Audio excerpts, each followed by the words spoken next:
Welcome to the International Teacher Podcast with your host, Matt the Family Guy, Kent the Cat Guy, Jacqueline from JP Mint, and Greg the Single Guy, bringing you episodes from around the world about the best kept secret in education.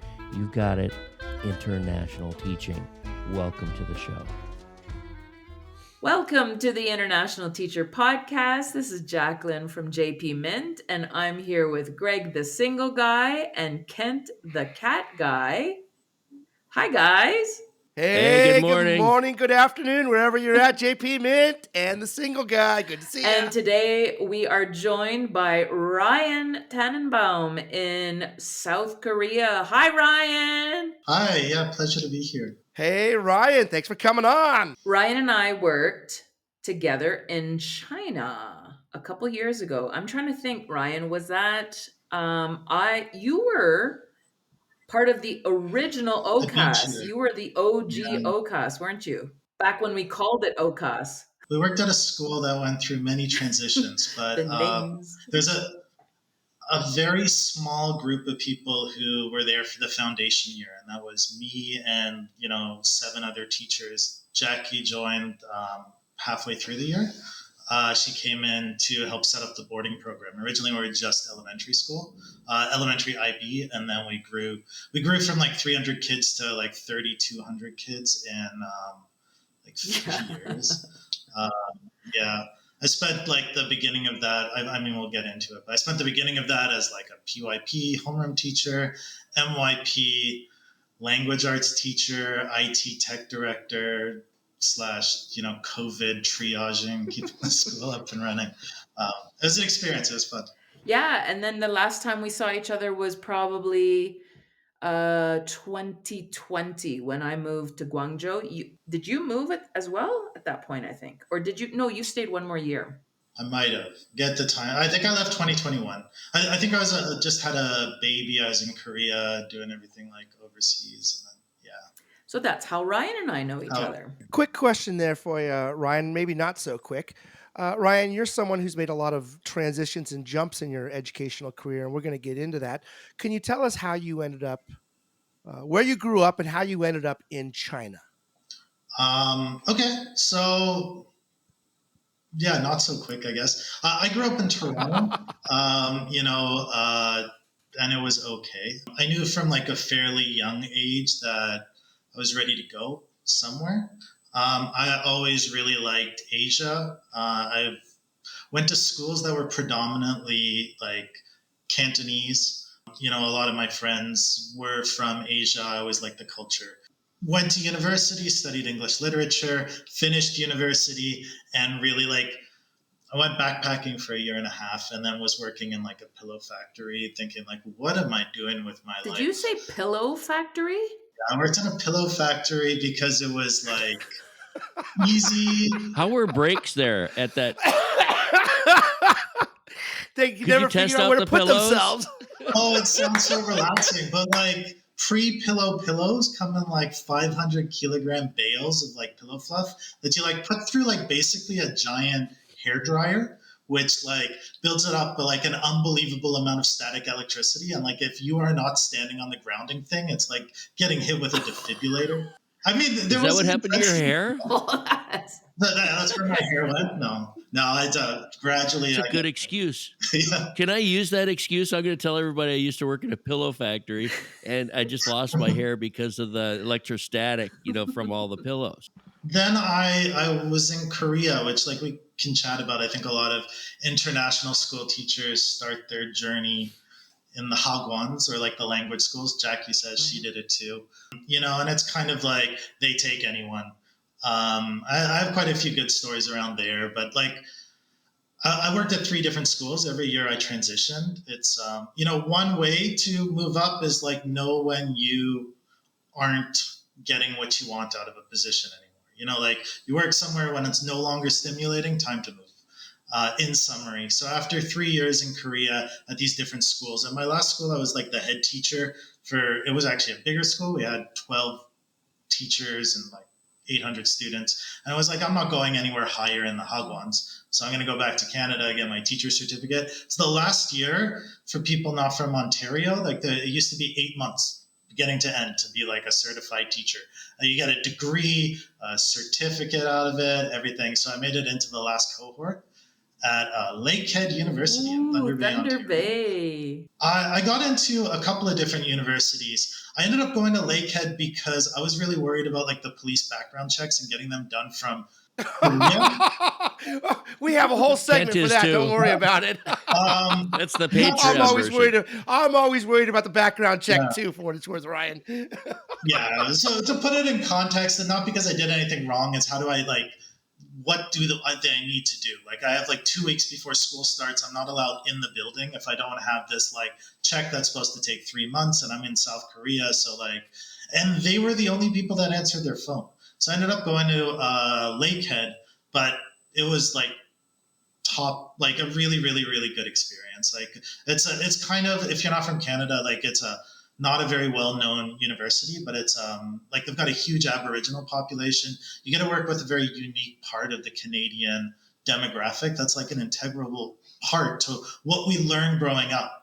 But in many places, you don't get like exposure to that and like the reality there. And going to Lakehead, it really shaped a lot of my views and understandings as a teacher. And I mean, like that could be like a whole talk on its own. It's what I learned in Thunder Bay. But I had a friend in China who I'd met in Korea, who was working at a school in Nanning, Guangxi, which is actually also a really amazing part of China. It's like, if you've seen Avatar, like that's where it's filmed. It's like that type of geography.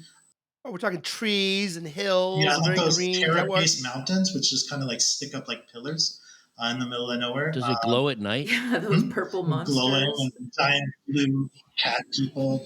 No, but it's also like the part of China with like a huge indigenous like minority population, and so like the Zhuang and Ryan, sorry to interrupt. Is that the Chinese Uyghurs? What is the indigenous population in that area? so the Uyghurs are in the northwest. This is the southwest. It's right by Vietnam. So like there's the Miao, who in English we call the Hmong people, and the Zhuang and the Dong minorities. Those are kind of like the main ones there. Yeah, and so I worked there. I worked there for 2 years. First year as an English and social studies teacher. Second year as English, computer science, head teacher, and then halfway through principal. That was really rough. And I was like, look, again, like that's another story. But as the principal, it was a lot for a teacher with like a year and a half experience. Like I was 30. And like we did well. We got 100, the first cohort with like 100% graduation rate. I mean, we had issues. The way I would describe administration at the different levels is that as you go up, the problems become less frequent but more severe.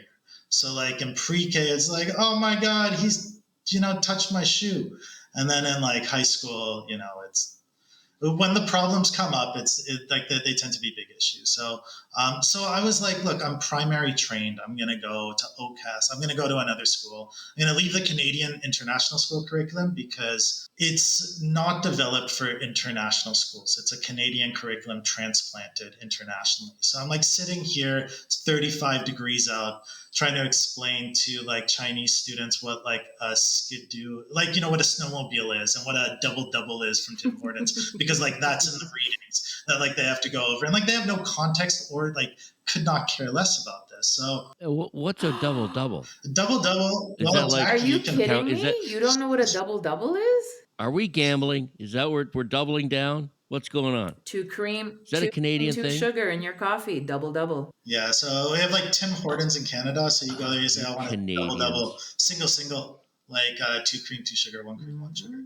I just found it wasn't like contextually relevant. It didn't mean something. The school that we ended up at, for all its like positives and negatives, which there are everywhere, had a really interesting mission and vision, which was like Chinese origins, global originalities. But like the idea that you put the host country's culture first, that seemed, really significant to me. Yeah, Greg? The school that you were principal at, that you were working at for several years, was it a smaller school? Because my vision of schools in China is like 2 or 3,000, like at the Shanghai schools. It was a really small school, kind of. So we were on a Chinese host campus that was like huge. That was like 4,000, 5,000 kids. But our international school was about, like, I would say about 120 to 160 students, dependent on when you came in. It had to do, especially with the demographic, like Guangxi is one of the poorest provinces in China. It was a smaller school, and like there's issues that come with that, but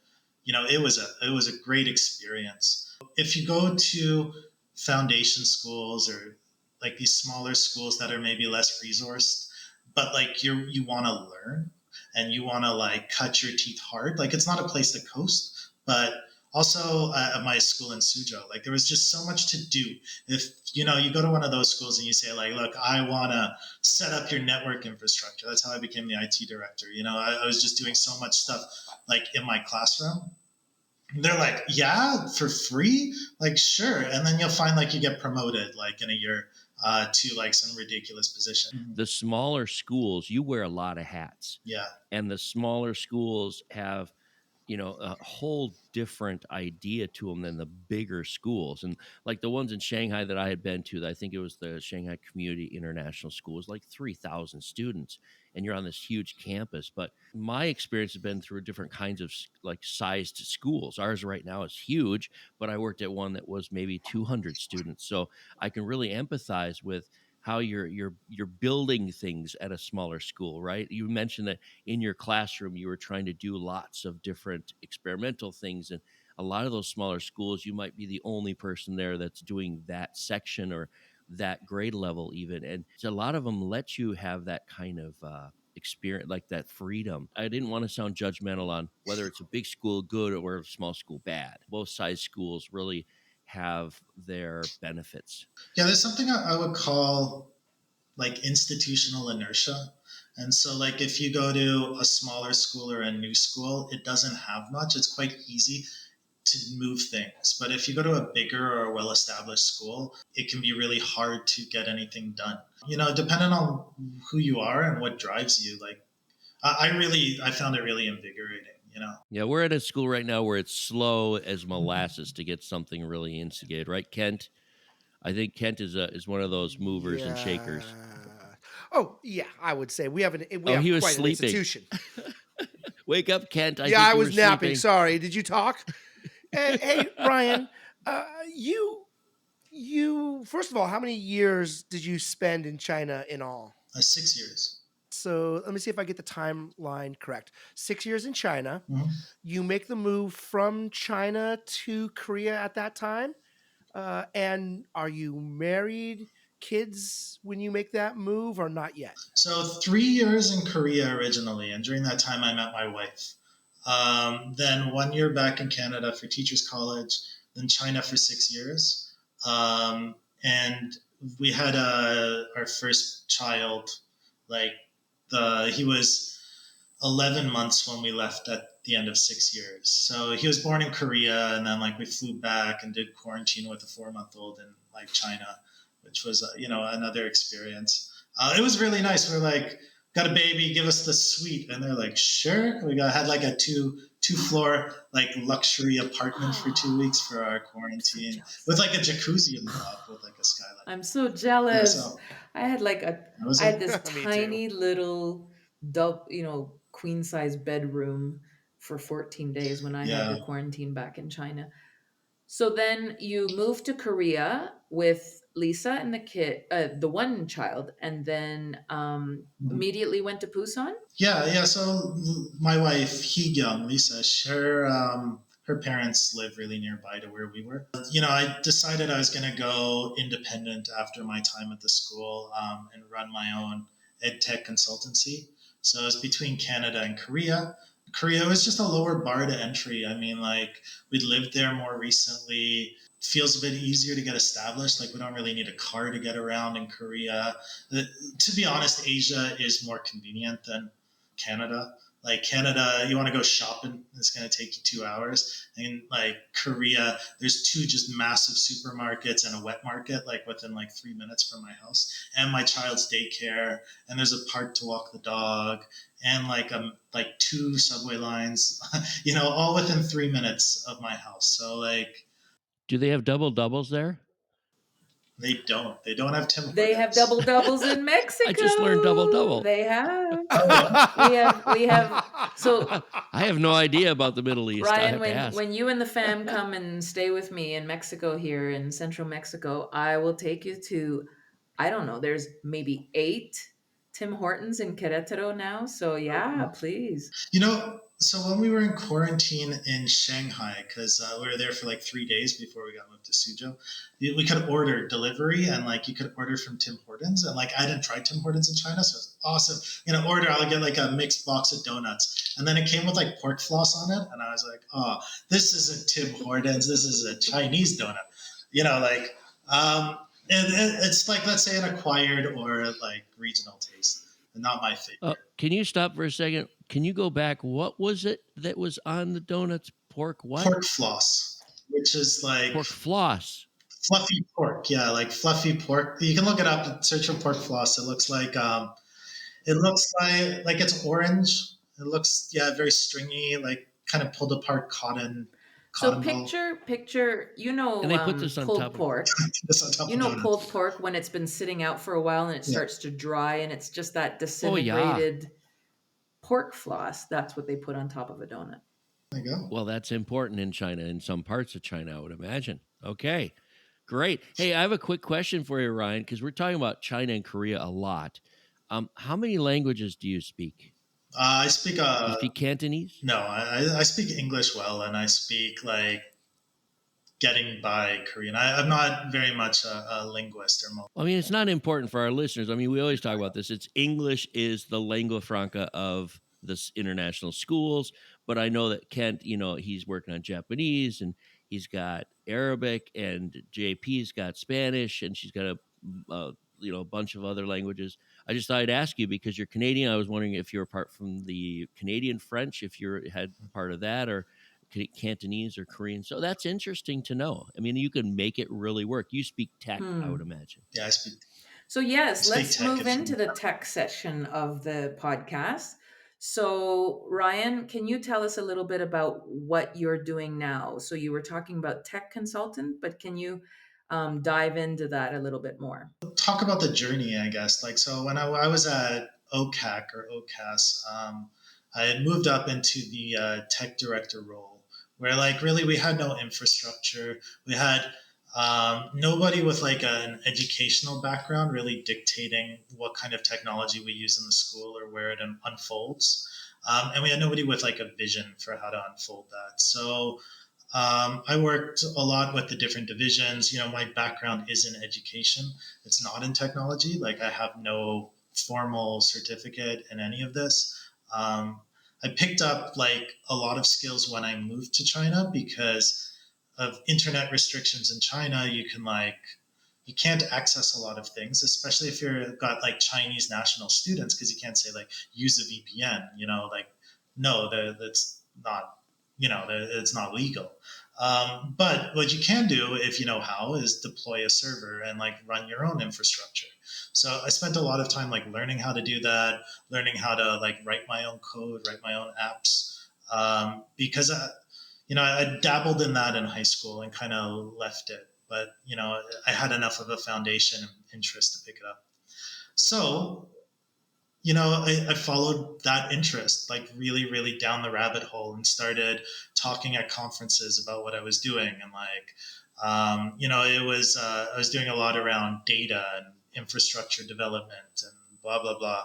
And there was enough interest from schools that I was like, hey, maybe I can sell what I do to people. And then I got really lucky because there's a big company called Faria who runs an SIS LMS called ManageBack, which, just for the sake of your listeners, it's a class/student management system where you can take attendance and like submit grades and like assign assignments, manage your classes, also write your curriculum for IB schools especially. Yeah, Kent, I wanted to ask you, have you ever heard of ManageBack? Because I've worked I in a have number not. of IB schools, and it's very popular for IB.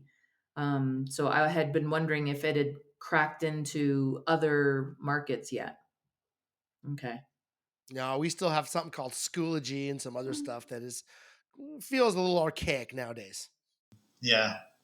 Yeah, so I worked a lot with them. I built a lot like on top of their platform and extending it that I'd gotten to know some people there, including like the CEO, and they were like, "Hey Ryan, if you go independent, we'll hire you as a consultant."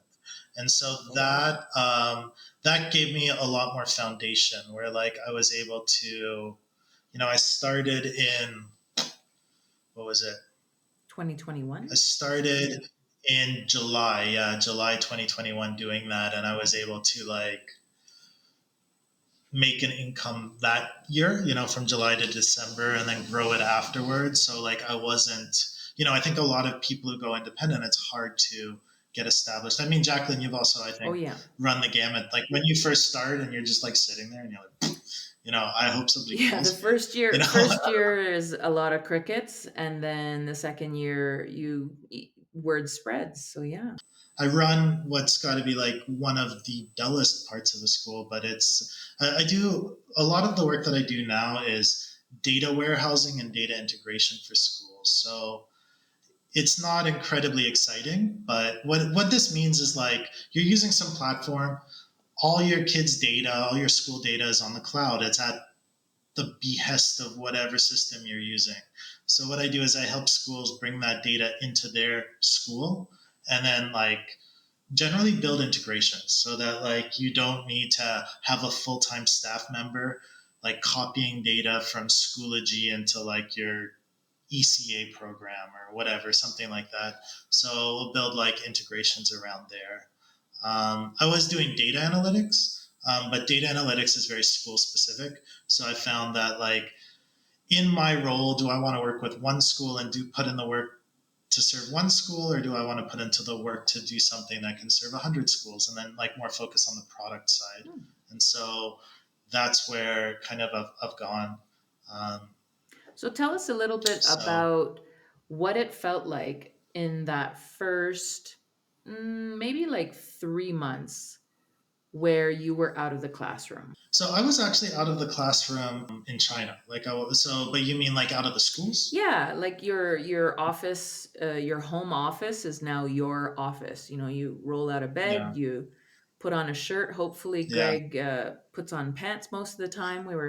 Yeah, Bunch pants. yeah. Yeah. Hey, now I And so always wear pants during these. and then you Our proof. listeners are going to Give get us the proof. wrong feeling about and then me. you roll up to your laptop or your computer. Yeah, so I mean, like when we first moved here, because we rented a place when we were in China, and it was a lot smaller than we expected, and we had like a dog and a kid, like a 1 year old, and my wife in like this tiny apartment. So I spent most of the first year working out of coffee shops. I've actually now got my own like little office. I rented an office tel, which is like office slash apartment, like in Korea, that I work out of now so that I have like a quiet space to work.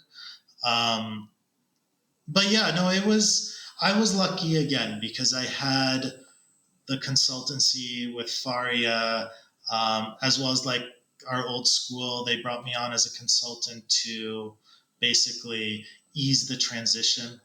And then there was I had one other school when I started. So I had 3 clients before I started. And now I have more. But, it's about like finding that balance again. Like, how do I support the different clients across? So now, like, I have schools.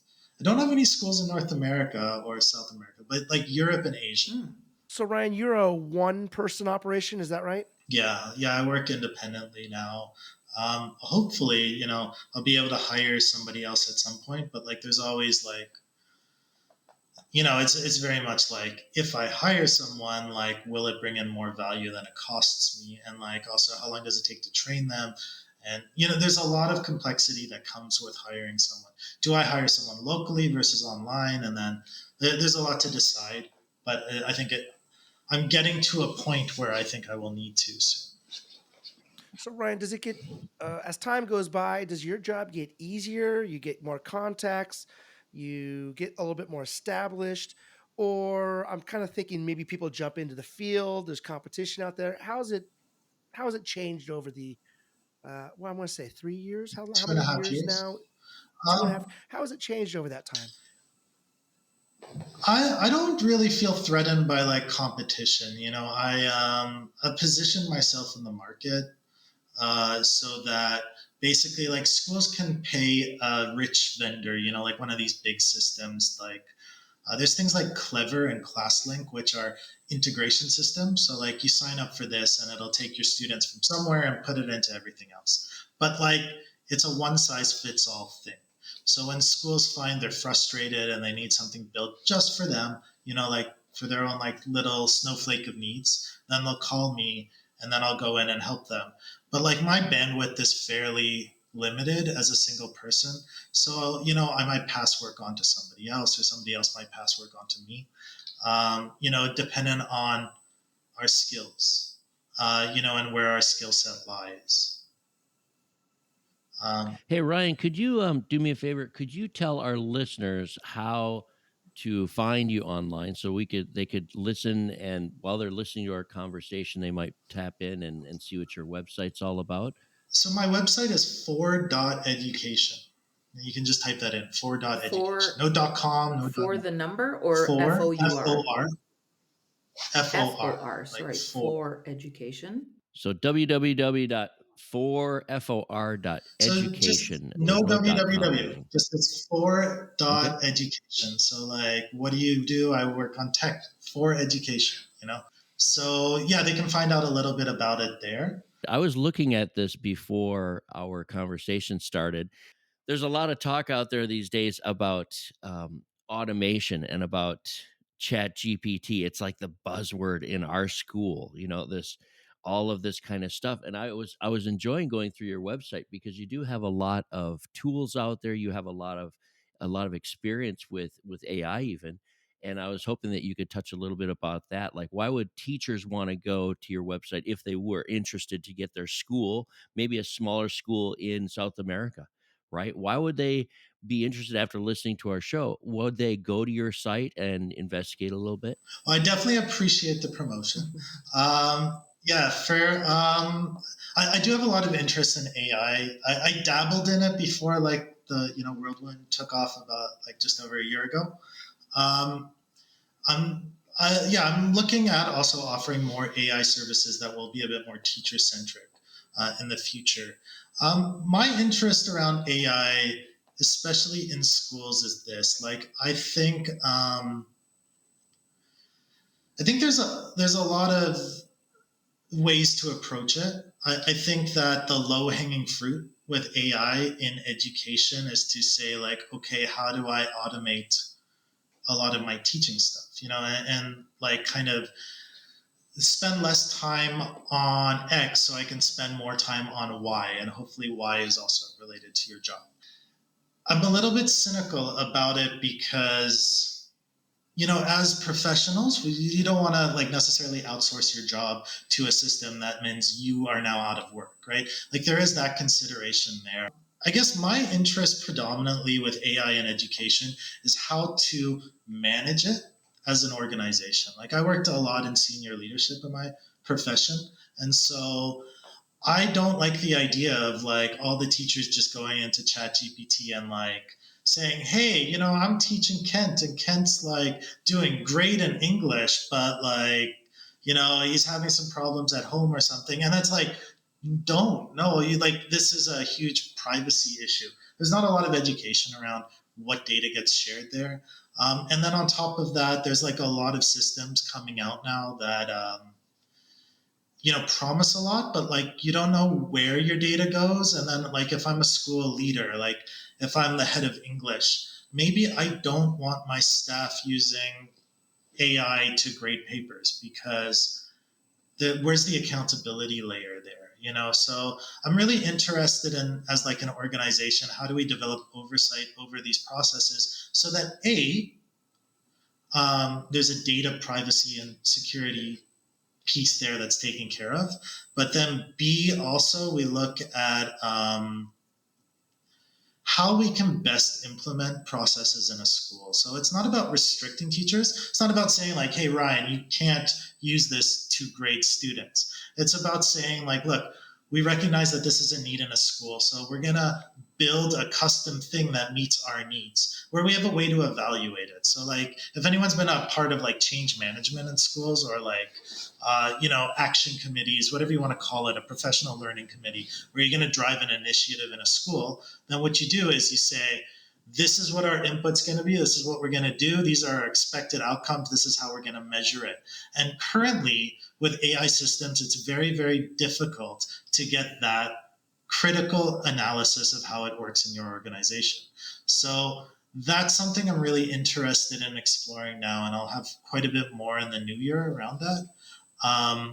About really like empowering. So three things, I guess. Number one, data security and ensuring like the data is not just going everywhere and people aren't using this too loosely. Number two, having oversight, control, and the way to effectively like use AI in the school. And then number three, it's something like I would call like AI as a reality, rather than AI as a tool. And so, like, I was having a conversation a couple of weeks ago with like an early years principal, and he said, like, "Great, I get how this works. Like, as for teachers, what does this look like in my classroom? What does this mean?" And I said, I have a 3-year-old, and he doesn't understand that Siri isn't real. He thinks Siri is a person who lives in the phone. Using ChatGPT, like you might anthropomorphize and feel like it's a human, but it's not. Like even as an adult, it's hard to make that distinction. So how do we start developing that kind of literacy for younger kids? And so like, what would that look like in early years? It's maybe like an app where they can talk to the AI and have a conversation. They can say like, oh, how do you tie your shoes? And then the AI can say like, oh, I can't tie my shoes because I'm not a real person. And like, you build a system and you build like this communication so that we can start building that interaction with students, let's say. And I could go on and on. All right, let's take a moment for a little commercial about how to get in touch with us. You can, of course, find all four of us at the itpexpat.com. That's www.itpexpat.com. Or you could also find us at email at internationalteacherpodcast@gmail.com.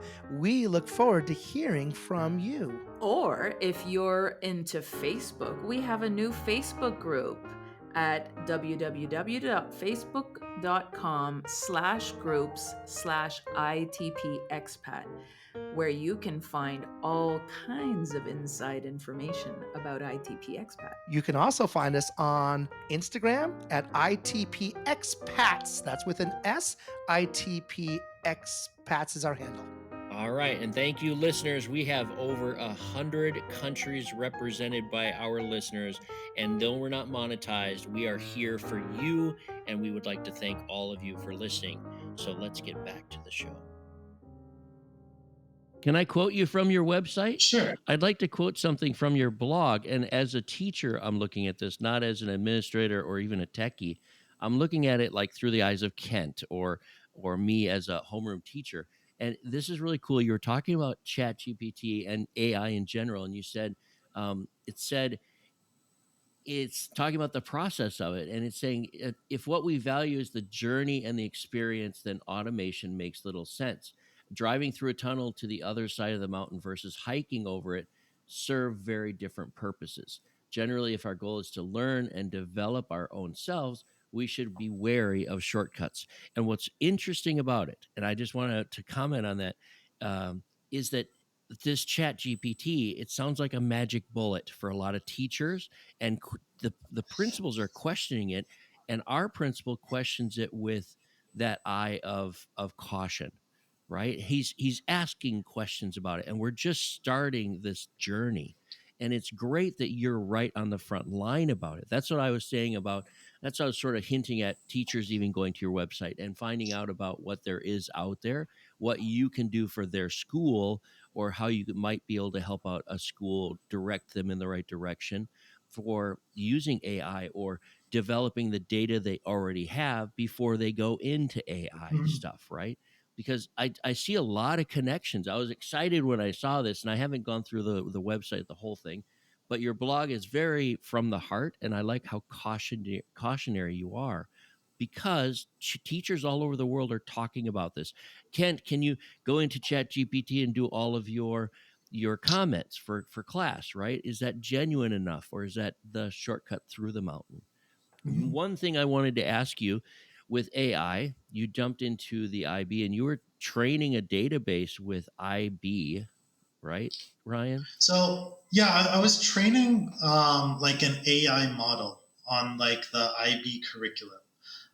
It can get like pretty in the weeds for what that means, but put it simply, like I took the MYP language arts curriculum and I generated like 10,000 questions by sending like you take sentences of it and then you say to like ChatGPT, please export like a question and an answer, you know, based off of this. Or like actually what I would do is I'd do it separately. I would say like, here is a paragraph, generate 5 questions. And then I would send it the paragraph with a question and I would say, please answer it. And then I used that as my data set to train an AI. This is just on my local computer. And I was able to get a system that sounded a lot like, you know, the IB guides. You know, if you want to train an AI like OpenAI, you need like millions of dollars.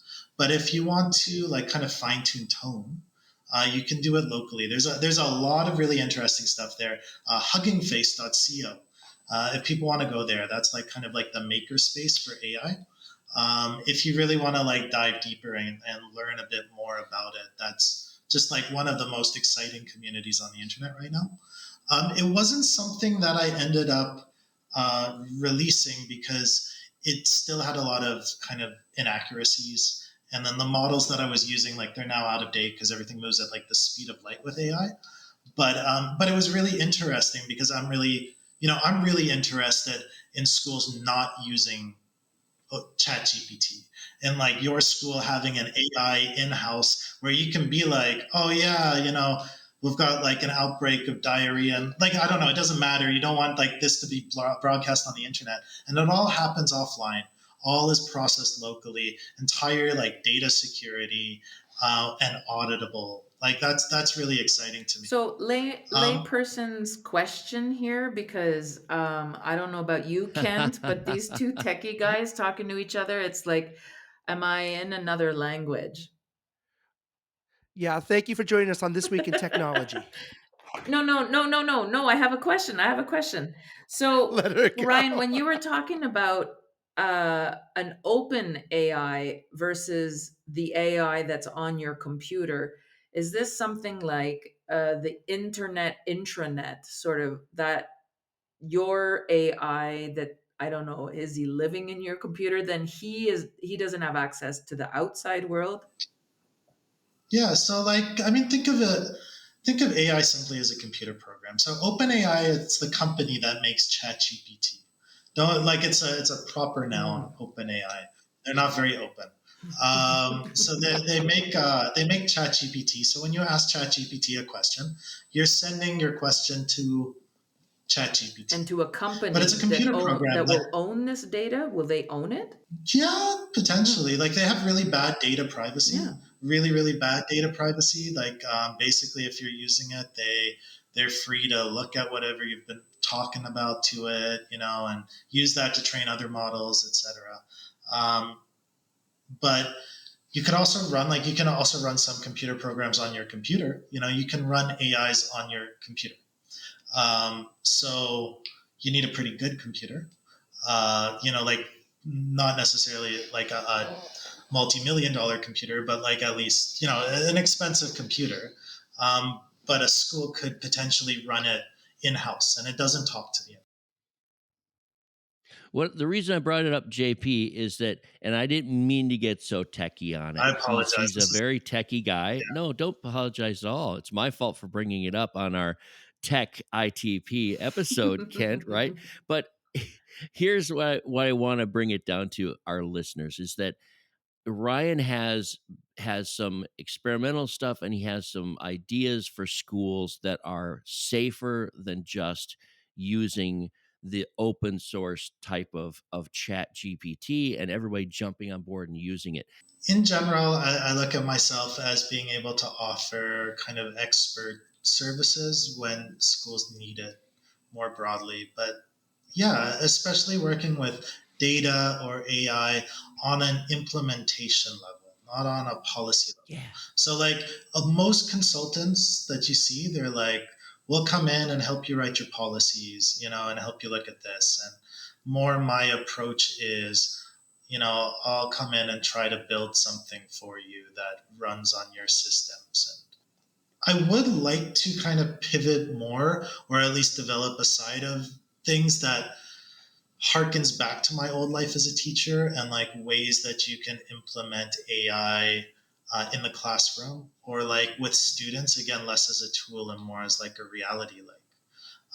So I'll be writing a lot more about this. This might be a reason to come and look at my website. For example, exploring disinformation by using AI. I was a language teacher, so we look at like disinformation and like reliability of sources. It's a fairly difficult concept, but now like kids can generate their own disinformation and like evaluate it. What are like the actions? Why do people do this? They can like use it to try and detect bias in like these different systems. I think like that's super exciting, where you look at it more like, what is this new world that we live in? How do we develop preparedness for ourselves as well as like our students? Hey, Ryan, question for you. You got a young teacher out there, they're interested in technology, they got a little background, they have all of these questions and ideas in their head. Maybe they want to make that transition that you've made into a broader world of technology. What advice and what lessons do you have for those, maybe that next generation who want to follow on your path? Always learn new things. Like you've always got to be learning new things. You've always got to be trying new things. I don't know. It's risk evaluation. I mean, Greg, you said I'm really cautious, but like it's scary, and it depends on where you are in your life. And so, like, before I took the step, and this is more broadly than just tech. It's like, what happens if I fail? Like that was the big question. Is like let's say, do I have enough money to like coast for how long? And then if that happens, like what happens? And I was married with a kid and a dog.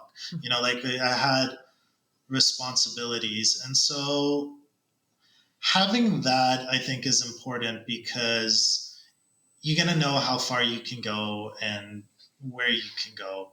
And really, like, wherever you are, it's not too early to start trying. I guess mostly, like, if you're interested in going independent, go independent while you still have a job. Like, start looking for clients, start getting, like, interest, see, like, is there enough traction? So, like, basically, like, it's like market research. Like, are you selling something people want to buy? And then if they are interested, like then you can go ahead. To make it more relevant to teaching, I guess, like you lose a lot going this route. Like I don't interact with kids anymore. I don't even like necessarily interact with like colleagues very much. I'm very much like behind my computer a lot of the time. I went into education because I didn't want to sit in front of a computer all the time. And now that's like my life. So it's romantic and exciting, and like it is a lot of fun. I like the trajectory I took, but like there's a lot that you lose. Like being a teacher is really special. I mean, to be honest, I think like a lot of my more exciting and fun stories are like around my time in schools and like those interactions. A lot of like the tech and business stuff is like, it's dry or heavy or like these weird, like passionate things that I can just, like get in a little spiral about.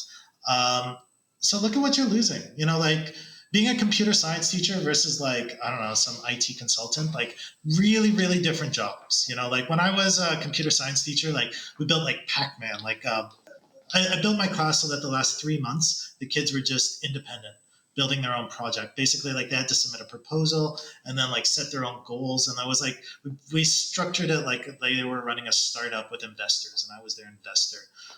And anyways, the kids building Pac-Man, like we downloaded like the Pac-Man development diaries, which are like fascinating. It took 2 years to build, and like every single ghost in Pac-Man has its own personality, and they had to implement that. Like that was one of the Blinky, Inky, Blinky, Pinky, and Clyde are the four ghosts in Pac-Man, and it was like JP, you actually named the Oh, Pac-Man I just Yeah, ghost. played he had one of them, that's Pac-Man right. less than a year ago. I found Or Miss I Pac-Man. found it was the Pac-Man. I found an old video arcade machine, and it still took a quarter. I was so excited, and I got the high score in one quarter. That's how much I played when I was a kid. I loved that game.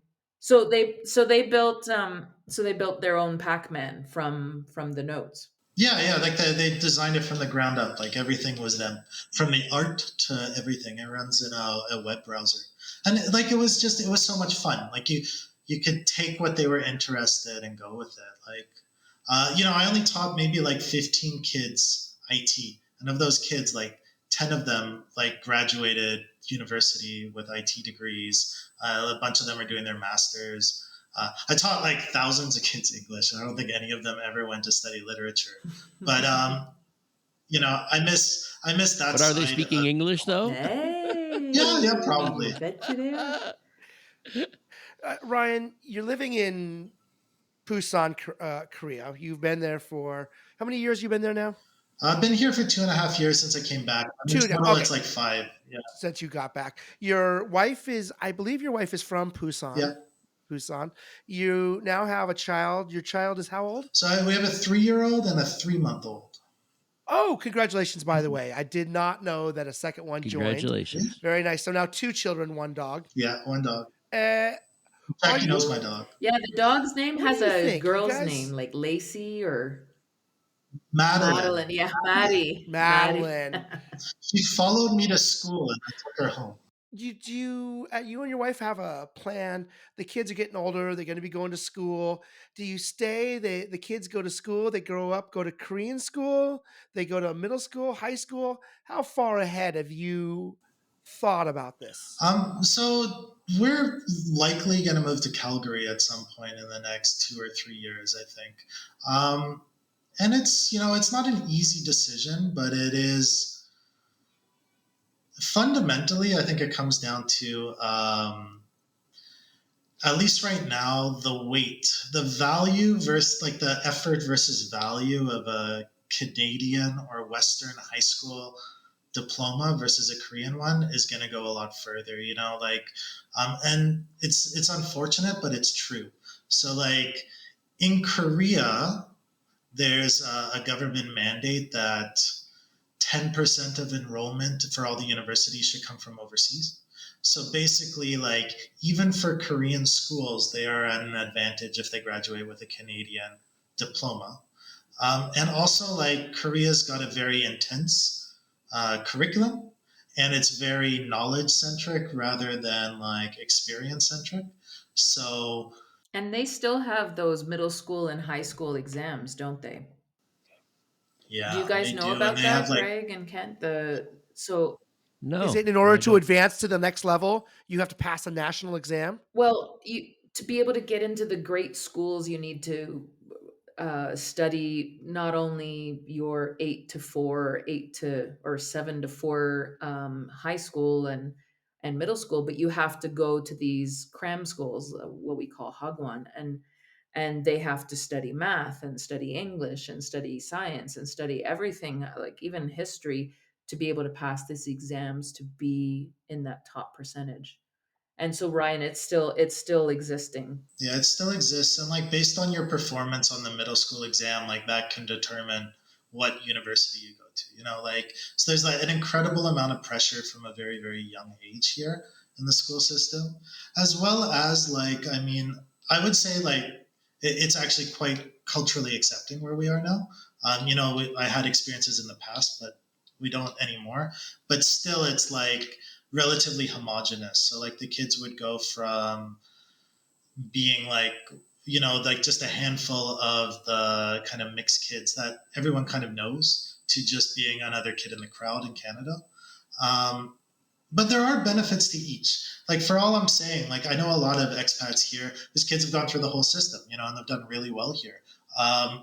Korea is, one of the world's fastest growing economies. It's done huge things. Canada is not, a little bit. So, like, it's not an easy decision, to be honest. And why Calgary and the not weather. Toronto? Well, Toronto. By the way, what I Greg, could say on here. can you hear the Canadians say Toronto? We don't say Toronto. So the two, I just realized. Welcome to the Canadian episode of ITP, Right, I just everybody. realized we were The totally Canadian and pronouncing techie. it the way that, two Canadians would say to each other, Toronto. Oh yeah. Toronto, yeah. It's expensive. Like, it's prohibitively expensive. First of all, and second of all, like, I grew up there and I left, and I don't want to go back there. I don't know. Like, you go to Calgary, you're like 2 hours from the Rocky Mountains. Like, we can go like camping all the time, tons of skiing. It's like the outdoors is there, are there, but and it's a little bit different culturally. Like, I like the West Coast a little bit more. It's not quite BC, but it's I don't know.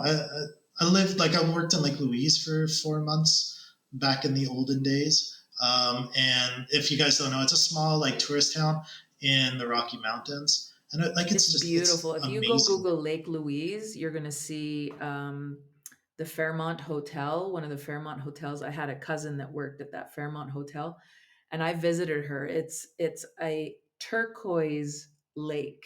The lake is a turquoise color. It's gorgeous with the white snow-capped mountains. So Calgary and Korea and Busan, you're going to have a bit of a culture shock. But that's a couple years. You've got a couple years to get used to that culture shock.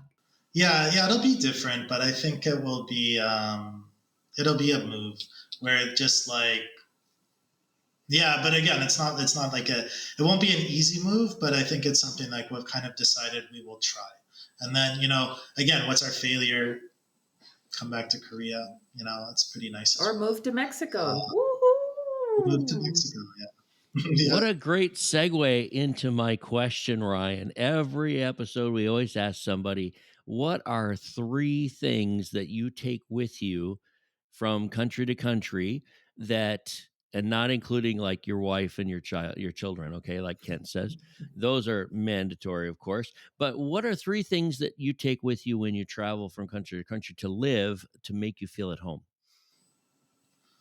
Oh, I think I'm not a very big, like, physical possessions person. Like, I mean, if we're not talking about, like, the family and including the dog, I mean, it would be around, like, sensibilities. Is that, like, be open to the people around you. Like, maybe it's a bit cliche, but, like, I got my start internationally, like, chicken busting it through, like, Central America. And it's just like, really, like, how do you face, like, the adversities? It's not an adversity. You're experiencing other people's lives. So, like, be open, be curious, and, like, try to learn from others. Um, like, doesn't matter who they are. There's always something you can learn from somebody. Whether they're 3 or they're, something else. I learn a lot from my kid, my son, all the time. And, like, so yeah, because I don't know, I bring my clothes and my, like, toothbrush. I don't know, or buy a No, toothbrush. that's fair enough. I know we've had different guests. We had one guest that was Jacqueline. Maybe you remember who it was. I can't remember off the top of my head. That said, "I need a place to run." Right, and it's not a physical thing. I was that just was wondering Keith. if That was my for, my mentor, Keith. right, He Keith always needs a Boniface. place to Okay. run. Mm-hmm. I like what you said, Ryan, because when I travel, I like to quote Anthony Bourdain. He always said, "Be a traveler, not a tourist." No matter how long you are in some place, reach out, and like you said, it's about the people that are there, and you're a guest and you want to sort of learn from them. And I love that. I keep saying I love that, but it rings really true with me to do that and live with to experience the people that are there, experience the fact that you're a guest in a different place, and learn from them. I love that. Let's take some final thoughts if we can. Oh, Wait, can there's we Let's ask another our go last around. question? question. Kent. Is there another question? You think Ryan's on a top 10 wanted list Oh, well, he someplace? mentioned Let's find out. See, the whole police I check. don't He had to think go to Lakehead University, for God's sake, to avoid the police check. So I See- think there Because might he's be being a, Ryan- hunted down by the authorities. That's the one place they I wouldn't think there look. might be an interesting Kent police doesn't story. listen to our episodes, Ryan. So Go ahead, Ryan, have Ken. you Go ahead, got a JP. police story for us? Or if not a police story, then it could be like a custom story. Yeah, I'm so yeah. In my first school in China, I did have issues with the staff. This actually is kind of a common refrain in China that I've heard from quite a few teachers. If you leave the country in China and when you come back, you've got to register within 24 hours, re-register with the police station. So my school told me, yeah, don't worry, we take care of it, we do it. And they didn't. And when they were renewing my residency permit, they were like, we didn't do it. You got to go down to the police station. And we're getting we get brought into an interrogation chair, and you can look up what a Chinese interrogation chair is. And it's fairly intense. And we're sitting there. They brought my wife in too, and interviewed her separately.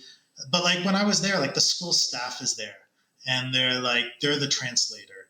They're like, why didn't you register? And it's because my translator lied to me. And I don't know if she translated it. They told me that they did it. And then and this isn't Nanning Guangxi. They finished it, and then the computer crashed, or the power went out. And then they're like, oh, we didn't save it. We got to do it again. And this happened 4 times. And you as the techie guy were like, wait, can I just get into your computer system and fix this, please? This was 4 times. I was the principal of the school, and when this happened, and I know it happened to Stephen Keegan also, who was the principal at OCAC. He had the same experience. So I'm sitting there at 2:00 in the morning in the police station, faxed this report finally to Beijing, and it's I'm looking at it, and I'm it says Meiguo, it says America is my country, and they're like, yeah, you're American. I'm like, no, I'm Canadian. And then the guy just looked at me totally broken, and he said to me, the chief of this station was this is why people don't come to China. And it was an experience.